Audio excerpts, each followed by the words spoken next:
Odysseyers, Mike Martin's here with the Mike Martin's channel. Thanks for joining, being part of the channel, liking and subscribing. A crash is becoming certain. Here it is, folks. This is from Seeking Alpha. This is a very important article, very well written. It's from Seeking Alpha. It's from November 1st, 2021, 8 a.m. Eastern Time. And it's called A Crash is Becoming Certain. Now, this basically wraps up what we've been saying for the longest time. A lot of people honestly believe what's been happening with the sickness, what's been happening around the world. They actually believe it's real. But if you look at the economics, the numbers never lie. We were lied to with the numbers. We were misinformed with the numbers because that's their job, is to misinform us. We need to dissect and understand and materialize and know how to stop this from continuing or becoming a major issue. But it's already past that. So what did they talk about? So again, 2018 was the year of the bail-ins. 2019 was the year of the repo market. 2020 was the year of the protest. The entire planet was almost the whole planet. We're covering it on Mike in the Night in 2019. We got into really hectic discussions. We were talking about showing clips from all over, from Bolivia, Chile, parts of the States, Hong Kong, from everywhere, France, the Gilets de Jean. There was no end in sight for the riots and the protests, so they needed to lock it down, and what better than a virus? They pulled the trigger on a pandemic like we discussed on the show. We knew that there was got to be a way. There has to be a way for either a hot war or a pandemic. They chose the pandemic route. Fair enough. Now, why? Because we sold out. All these English-speaking countries have sold themselves out, and a lot of people have been on hinge or over-leveraged, and leaders don't know what to do, from making 50 to 70% of their citizens from becoming homeless and sold out to wealthy Chinese investors. So the people have to figure this out. They've been competing for Chinese investing for years. Now we're in an issue where, how do we reverse this? Well, we can't, right? The best thing is to lower interest rates now, and we discussed that many years on the channel here. So I just want to read this little summary here. Complacency leads to denial. I am fully invested, doing very well, and the temptation to believe it will stay the way it is strong. But I am also reaching the point when the danger signs are growing larger daily. I will expand on those here and hope I can act in time without missing out on gains before the complacent herd wakes up and stampedes out. So if you want to kind of break that down, stampedes out. There's a lot of Europeans moving back to Europe from Canada. Huge amounts. Now with the healthcare system falling apart, there's no point in staying in Canada anymore. You know what I'm saying?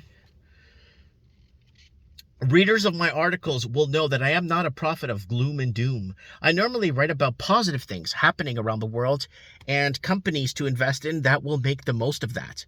Plenty of positive things happening, but negatives have been cracks papered over by political and other leaders since 2007, 2008. So he's going back to 2007, 2008 from the great financial crisis, GFC, right? China's Zhang Dun moment.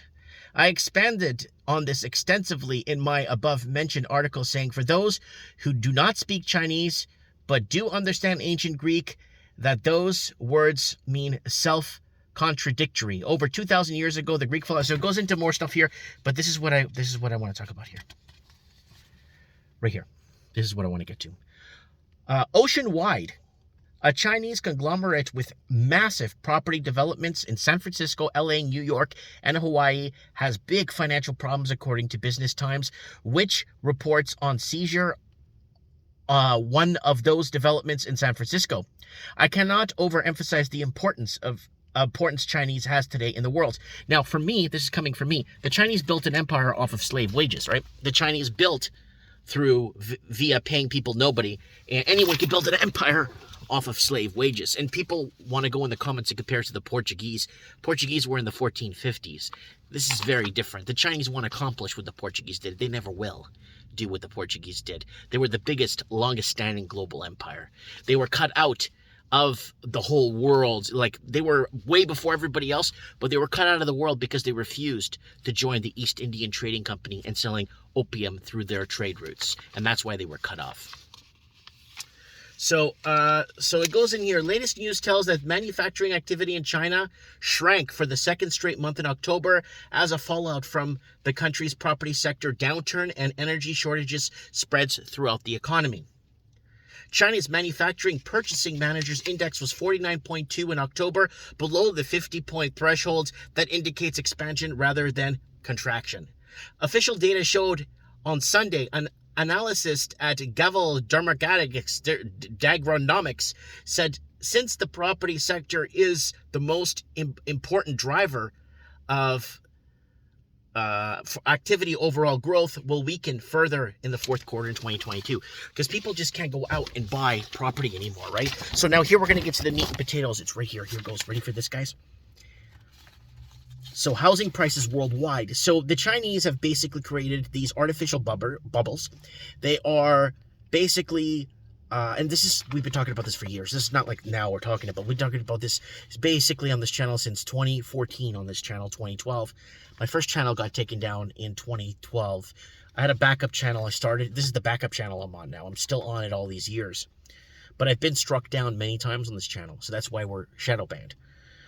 So let's go to housing markets worldwide. This is important because the Chinese have created, with their money laundering and stuff, have created massive artificial shortages all over the world. And that's become a major issue. And this is not happening now. This is all the English-speaking countries competing for wealthy investors. And this has become a major issue. So UK house prices have risen 79.4% in 10 years. Wait for it. Yet wages only rose 0.6%. 79.4% in the last 10 years, but wages went up 0.6%. And inflation by only 1.9% a year.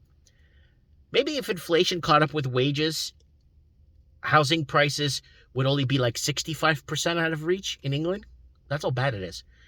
The Bank of England has issued a warning that the housing market is on fire. Property specialist Knight Frank has this recent report that shows average price increase of 10.5% in the past year. Banks have started to raise mortgage interest rate, ensuring that those on stagnant incomes find it even harder to repay. Any house price downturn will also lead to negative equity and banks pulling the rug, as they did in masse in the subprime panic that caused the 2007-2008 crash. England sat back while the rest, England, Canada, all the Commonwealth sat back while America had a partial. I think that adjustment in America, that crash, was only about a 30% adjustment. If they let it go right through to the end, let all the bad debt fall off, let all the inquisitions fail, let all the mergers, the forced mergers, you know what I'm talking about, forced mergers not take place, then we'd be in a different situation right now. It'd be a little bit better, right? Canada. In Canada, the housing market is described in this linked article as booming, and as that is priming for financial crash. The mortgage loan to income ratio is now above 450% compared to the 3 to 4 times income normally considered as prudent. Plus, many mortgages do have payment insurance cover. The Bank of Canada recently signaled it could take a heightened interest rates as soon as April 2022. So this is very important that we talk about this, because right now it takes about 23 years in Vancouver, and I think it's 27 years in Toronto to save up money, to put a down payment on a condo. Down payment on a condo. Holland is only not as significant in global size, but in terms it has generally a well-run country. Prices have risen nearly 15% in the past year. There have been price protests in Spain and Sweden. The government was toppled after making proposals to raise rent caps. The article in the Financial Times headed Netherlands grapples with social consequences of soaring house prices tells more. So Netherlands, Ireland, let me just think who. Netherlands, Ireland, I think Greece, Scotland. Those countries started to see this rare bidding war phenomena. Ireland started to see bidding wars in 2018, 2019. This rare phenomena, and it's completely transformed Dublin, Ireland because of it. So the people can't afford in the city, so they move out to then you get these articles, people are leaving the cities because of COVID. Bullshit! I'm sick and tired of this shit when they lie about this stuff. Okay, New Zealand. There, the central banks have implemented strict lending practices after property prices soared 20% last year in order to avoid a crash, and has recently raised interest rates for the first time in 7 years as concerns over rising property prices such as inflation, such actions ensure a crash. Now, here's what's happening in New Zealand. New Zealand is New Zealand. It's basically predominantly, they own such a big sector of the dairy industry. They own such a big sector of their water, all kinds of stuff that New Zealand is basically, they sold out to the highest bidders. Elected politicians that I guess were elected. I don't know how some of these people get elected into power to run these countries who don't even know the basics of a deficit. USA, the house price chart below paints a picture of 1,000 words. So this is Amerifornia. So let's take a look. I've been talking about Amerifornia, where basically America turns into California. All of America turns into California. Want proof? Here. So there it is right there. Remember? There's the 2012. Prices kind of hit a little bit of a peak there. Then boom. Then you have the Trump administration right here. Boom. Amerifornia kicks off. Biden takes presidency, and there's Amerifornia right there. I've been calling for Amerifornia for the day Biden took office, and I said, bye-bye, Taiwan. And hello, middle class will be bought out of their own housing. So house prices and bubbles are a classic threat and alone are enough to ensure a crash. But this time we have others too, including the U.S. mad market Tesla movement. So we went into there. Inflation. So now we did a whole Mike in the Night. Was it? Yeah, an inflation a week or two ago. Like, very important. Inflation. The threat of inflation is more imagined than real. In my view, a figure of 2% was plucked out of the air as an ideal rate. It's plucked out of the air. That's exactly where it's coming from, right? As an ideal rate. Since it has rarely been met. That has partially been due to China supplying the world with lower cost goods, and partially to Western wealthy 1% and their political cohorts who have hollowed out the middle class via low pay. So wages haven't gone up in about 25, 30 years, significantly to what the price of housing, food, and basic essentials are in the United States. Today, the dearth of working people plus supply chain bottlenecks is leading to too much needed pay increases for them to price increases for goods. So the Raven was on Mike in the Night 3 weeks ago, stated that in about a couple of months, people will be priced out of food, right? Do central bank wants to stop those much needed pay increases by increasing interest rates. And such increases will not solve supply issues. Only more supply will do that, in interest rates increases will deter investments in that. Inflation has been above 2%. I think it's like 7 or 6 since April this year. Dreadful. This is a picture for the 100 plus years prior to that. So this is basic. This right here is America taking itself off the gold standard there. There it is, 1971. That's when Richard Milhouse Nixon took the United States of America off the gold standard to stop speculators cashing in their U.S. dollar, their fiat for gold. And then there you go. You see that these two invert, and you know that obviously your money is completely worthless. Apart from peaks in the latter 70s and early 80s, CPI has not gone much above 2% at any time in the past 7 years. And those recent higher figures are probably do not raise the long-term average much higher either. All right, guys, so I just wanted to throw this out there to give you guys an update on what's happening, where it's happening, how it's happening. Guys, this is very important because there is a crash ahead. Will they allow it? This is the problem. They've never allowed the crash. Instead of, 2017 was the bail-in, the year of the bail-ins. 2018 was the year of the repo markets. 2019 was the year of the protests. People had enough. 2020, the year of the lockdown. So are people going to start going back to the year of the protest in 2020, 2022? I think 2022 will be the year of the protest. That's what I'm thinking is going to happen. So we've been saying this, we've been talking years on this channel.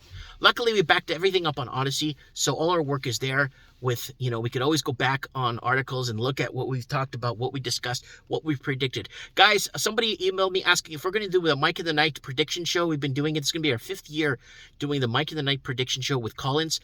And I was rewatching the 2021 predictions. Wow, some of you guys are super spot on for 2021 predictions. 2020 predictions show was good. 2021 prediction show, we're going to do 2022 prediction show maybe last week of December. Let me know what you guys think in the comments below. We are headed for a crash, but the right question we need to be asking is, are they going to allow a market crash? That's the question we're not asking. They haven't allowed it since then. They've been going towards negative interest rates, and they've been pushing, obviously, the middle class out of existence. And this has been happening. I left the big city. I've been telling people, get out of Sydney, get out of Toronto, get out of Vancouver, get out of Auckland. I've been saying this for years. It's not 2 weeks, 3 weeks, years. And for those that have been following this channel for that long, I really appreciate you following me and following what we've been talking about here all these years. I'll see you guys Wednesday night on Mike in the Night. We're going to go live. We're going to go back to business. Halloween special was good. Check it out if you want. It's on Odyssey with audio. Thanks for watching, guys. Mike Martin's here. I have spoken.